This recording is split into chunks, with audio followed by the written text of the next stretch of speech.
Hi, I'm Ronan with Impress Computers, and today we've got a customer had brought his machine in. He had upgraded the video card and then couldn't get it to boot up. A couple of things were wrong. He had left out some cables when he connected it.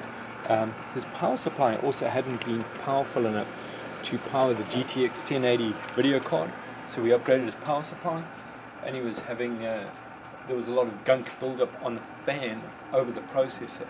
So we've upgraded him to a nice H80i liquid cooled system, and that's going to keep it running fast and cool, and his power supply is now powerful enough to run his video card and everything else that he's got.